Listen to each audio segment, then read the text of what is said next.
Welcome everyone, welcome to JRS Mantra. I am Jitesh. आज इस video lecture में बाबू हम लोग अपने सेट 6 के क्वेश्चंस को सॉल्व करेंगे। बेसिकली मैनेजमेंट के सेट 6 में बाबू 2020 में जो क्वेश्चंस आए हुए थे मैंने उसका डिस्कशन किया है। तो चलिए अब हम लोग क्वेश्चन को सॉल्व करना शुरू करते हैं। चलिए बाबू, हमारा पहला question, the father of scientific management was. तो साइंटिफिक मैनेजमेंट के पिता के रूप में किसको जाना जाता है बाबू? जस्ट पिछले सेट में मैंने कराया था ना बाबू, FW टेलर साहब है ना, फ्रेडरिक विलियम टेलर। और फायोल को बाबू जाना जाता है मॉडर्न मैनेजमेंट, ध्यान रखना है। अगला question, who has defined the function of management as POSDCORB, है ना, इनके द्वारा ये थ्योरी दिया गया था बाबू। तो कौन थे बाबू? याद रखिएगा, GR टेरी नहीं बाबू, लूथर गुलिक साहब के द्वारा दिया गया था ये थ्योरी। पोस्ट कॉर्ब, ये मैनेजमेंट का थ्योरी है, ये जो फंक्शन ऑफ मैनेजमेंट है पोस्ट कॉर्ब, ये बाबू लूथर गुलिक के द्वारा दिया गया था, ध्यान रखना है। ये दो बार आपके एग्जाम में आ चुका है, थोड़ा ध्यान रखना है। चलिए अगला question, the formation and management of partnership is governed by provision of. तो ये जो बाबू पार्टनरशिप का जो मैनेजमेंट है और पार्टनरशिप किस प्रकार से बनेगा, उससे रिलेटेड जो नियम कानून थे वो कब बनाए गए थे और वो कौन सा वो नियम कानून है? तो इंडियन पार्टनरशिप एक्ट 1931 नहीं बाबू, इंडियन पार्टनरशिप एक्ट 1933 नहीं, इंडियन पार्टनरशिप एक्ट 1932, ध्यान रखिएगा। तो इंडियन पार्टनरशिप एक्ट 1932, इसी के द्वारा बाबू पार्टनरशिप का बोलते हैं ना फॉर्मेशन और मैनेजमेंट किया जाता है।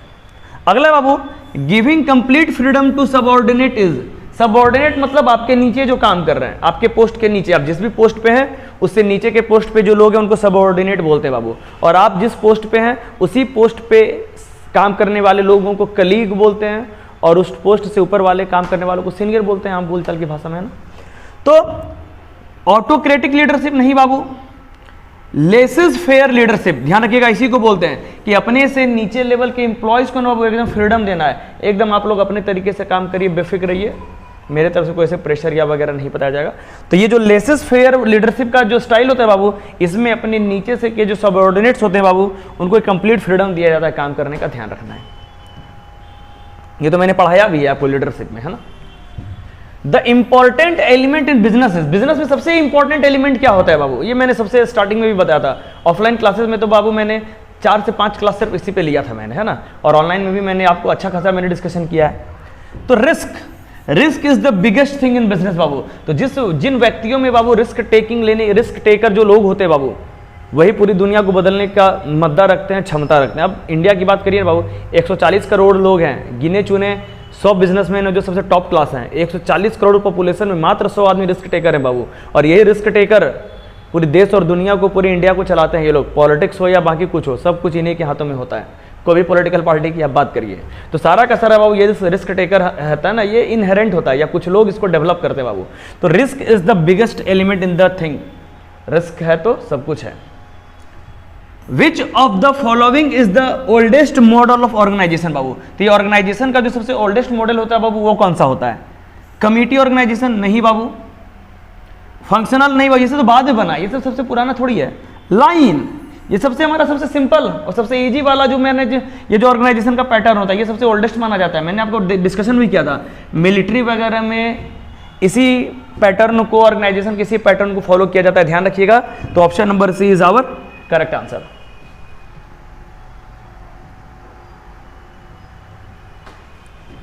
The real owner of the joint stock company is. तो एक ज्वाइंट स्टॉक कंपनी का जो रियल ऑनर होता है, जो वास्तविक का जो मालिक होता है, कौन होता है बाबू?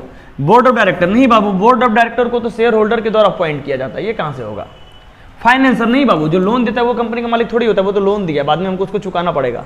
शेयर होल्डर्स यही तो होते हैं बाबू कंपनी के वास्तविक में मालिक, यही तो बोर्ड ऑफ डायरेक्टर को अपॉइंट करते हैं। भाई मेरे बदले तुम कंपनी को चलाओ ना, लेकिन मालिक तो हम ही हैं, बस तुमको नौकरी पे रखें तो मेरे कंपनी का देख रेख करो और कुछ नहीं।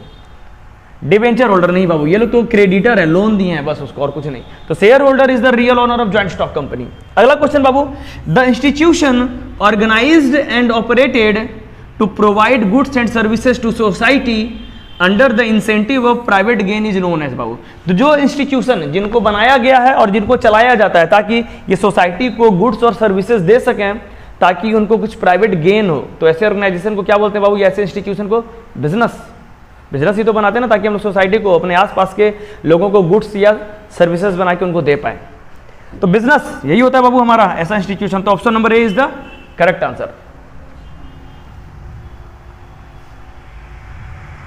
चलिए, in which form of business organisation there is a direct relationship between efforts and rewards. तो बिजनेस ऑर्गेनाइजेशन के किस फॉर्म में बाबू एफर्ट और रिवार्ड के बीच में डायरेक्ट रिलेशनशिप होता है। मतलब आप जितना एफर्ट दोगे उसी के प्रोपोर्शन में आपको रिवॉर्ड मिलेगा डायरेक्ट। जितना ज़्यादा एफर्ट उतना ज़्यादा रिवॉर्ड, जितना कम एफर्ट उतना कम रिवॉर्ड। तो सोल प्रोप्राइटरशिप बाबू, चूंकि एक ही लोग होता है बिजनेस में, आप अकेले जितना एफर्ट दोगे मैक्सिमम बेनिफिट आप ही को मिलेगा। ज्वाइंट स्टॉक कंपनी या पार्टनरशिप में क्या होता है ना बाबू, आपकी डिपेंडेंसी बहुत सारे लोगों पे हो जाती है। आप तो एफर्ट दे रहे हो अपने जगह पे पूरा, लेकिन अगर बाकी लोग एफर्ट नहीं देंगे ना बाबू, तो आपके एफर्ट का भी जो रिजल्ट बहुत अच्छा निकल के नहीं आने वाला है। तो इसलिए ये बहुत डिपेंड है। तो हमारा ये हो जाएगा बाबू, sole proprietorship is the most suitable answer. ध्यान रखिएगा, डायरेक्ट रिलेशनशिप होता है एफर्ट और रिवॉर्ड में ना, directly proportional. Which business organisation has the maximum secrecy. किस बिजनेस ऑर्गेनाइजेशन में बाबू सबसे ज्यादा गोपनीयता बरकरार रखी जा सकती है। फिर से बाबू सिंगल ऑप्शन होगा, क्योंकि पार्टनरशिप फॉर्म में कभी हो सकता है क्या 2 से ज्यादा लोग इन्वॉल्व होते हैं, तो इधर का बात उधर होने का गुंजाइश रहता है। ज्वाइंट स्टॉक कंपनी में तो और ज्यादा शेयर होल्डर होते हैं, और ज्यादा लोग होते हैं, तो बातों को और ज्यादा लीक होने की गुंजाइश बनी रहती है। जबकि सोल प्रोप्राइटरशिप फॉर्म में क्या होता है बाबू, सिर्फ और सिर्फ एक ही आदमी है, सारा का सारा जो बात है इंटरनल चीज उसी को पता है, वो कैसे लीक करेगा अपने बिजनेस का सिक्रेसी। तो सबसे ज्यादा जो गोपनीयता है ना बाबू, वो सोल प्रोप्राइटरशिप फॉर्म में ही मैनेज की जा सकती है। और ये जो और कोऑपरेटिव वाले में भी बाबू बहुत सारे मेंबर्स होते हैं, तो बातों को लीक होने का खतरा बहुत ज्यादा होता है। तो याद रखिए वो पार्टनरशिप में नहीं होगा। Soul proprietorship is the best answer, most suitable answer. ध्यान रखिएगा, सबसे ज्यादा गोपनीयता हम लोग यहीं पे मेंटेन कर सकते हैं। ABC analysis and EOQ techniques are, तो क्या होता है बाबू, both techniques are very important of inventory control के लिए है ये। Only ABC is more important techniques of inventory, LIFO and FIFO are equally potent technique of inventory, all the above are important techniques. तो बाबू देखिए, ABC और EOQ दोनों important है, दोनों इंपॉर्टेंट है, बोथ टेक्निक आर इंपॉर्टेंट। लेकिन यहाँ पे जो दो नाम जो दे दिए ना बाबू, लीफो और फीफो, ये भी हमारी इन्वेंट्री को कंट्रोल करने का, इन्वेंट्री को मैनेज करने का बहुत अच्छा टेक्निक है। ये हमारे सिलेबस में नहीं था, भले ही हम लोगों ने इस पर डिस्कशन नहीं किया था, बट ये है। तो इसीलिए यहाँ पे हमारा जो आंसर है बाबू ये डी होगा, all the above are important techniques of inventory.